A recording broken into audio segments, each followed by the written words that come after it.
అమర్, నీకు తెలుసా, నిన్న ఎవరో మా ఇంట్లో నన్ను భయపెట్టారు. షాక్ మీద షాక్. ఆయనేమో ఊరు వెళ్తానని తిరిగొచ్చారు. అదొక పెద్ద షాక్. అవును, అసలు నిన్న నువ్వు మా ఇంటికి ఎందుకు వచ్చినట్టు? అది అది ఊరికే.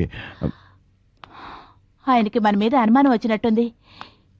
ఇప్పుడు కూడా ఆయన హాల్లో పడుకునుంటే జాగింగ్కి వెళ్తానని ఇక్కడికొచ్చాను. అవును, నేను ఇన్ని మాటలు మాట్లాడుతుంటే అసలు నువ్వేంటి ఏమి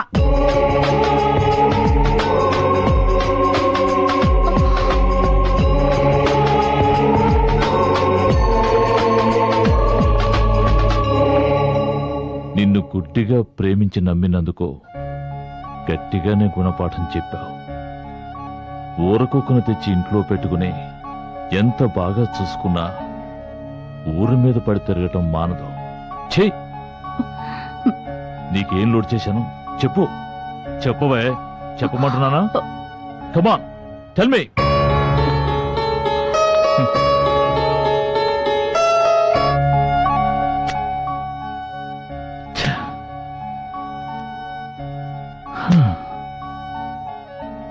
వీడు నీకు అంత బాగా నచ్చాడా?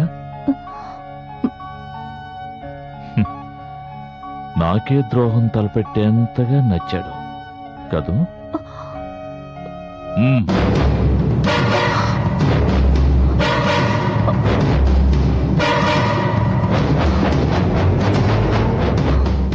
భయపడకు, మిమ్మల్ని విడదీయను.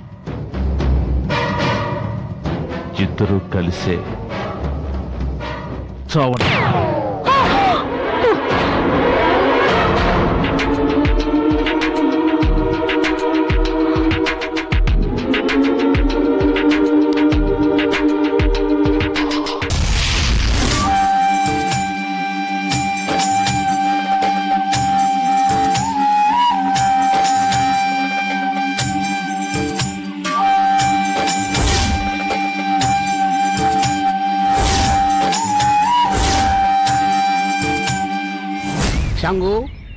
సహోదరా, నర్మద నా సాయాన్ని నిరాకరించి ఆపదల పాలైంది.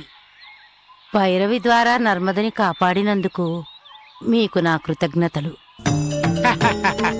తను మనతో సహకరించినా సహకరించకపోయినా నర్మదను కాపాడుకోవడం మన కర్తవ్యం.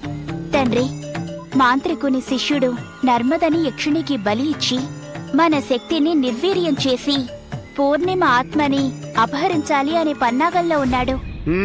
మాంత్రికుని అంతం చేయగల శక్తి ఉన్న నర్మద జాతకం ఇప్పుడు మాంత్రికుడి శిష్యుడి చేతిలో ఉంది. నర్మద మన సహాయాన్ని నిరాకరిస్తున్న ఈ సమయంలో వాడు నర్మదను తనకు అనుకూలంగా మార్చుకుంటాడేమోనని నాకు భయంగా ఉంది. భయపడకు, బుద్ధి కర్మానుసారుని. నర్మద కొన్ని రోజులు కష్టపడాల్సి ఉంది, అందుకే నీ సహాయాన్ని నిరాకరిస్తోంది. నర్మదకి తనకున్న అపూర్వ శక్తి గురించి త్వరలోనే తెలుస్తుంది. ఆ తర్వాత తన కర్తవ్యం ఏమిటో ఆమెకే తెలుస్తుంది. అప్పుడు తిరిగి దైవ సహాయాన్ని అర్థిస్తుంది. కాలనేత్రుడు అంతవరకు నర్మదని వదిలిపెడతాడా? కాలనేత్రుడు పూర్ణిమ ఆత్మని వెతికే ప్రయత్నం ప్రారంభించాడు. వాడు నర్మద జోలికి రాకుండా ఉండాలంటే ఒకే ఒక మార్గం ఉంది. పూర్ణిమ ఆత్మ ఉన్న ప్రతిమని కాలనేత్రుడికి అందేటట్లు చేయడమే. పూర్ణిమ ఆత్మని ఆ మాంత్రికుడి వశం చేస్తే ఇన్నాళ్ళు మనం పడ్డ శ్రమంతా వృధా కాదా? ప్రతిమనే ఇస్తున్నాం, ప్రతిమలో బంధించబడిన ఆత్మని విడుదల చేస్తున్నాం, అంతేగా తండ్రి? అవును, రండి.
శంకరా,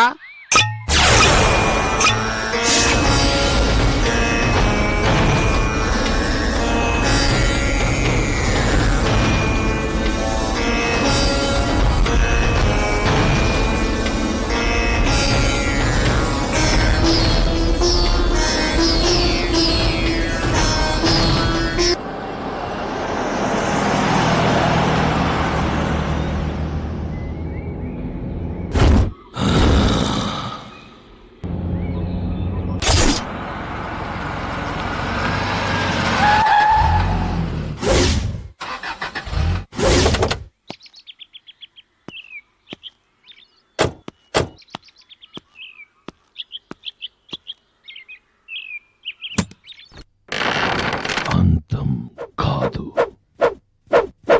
ఆరంభం.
If you enjoyed this video, kindly like, share, comment, and for further our interesting videos, subscribe our channel below.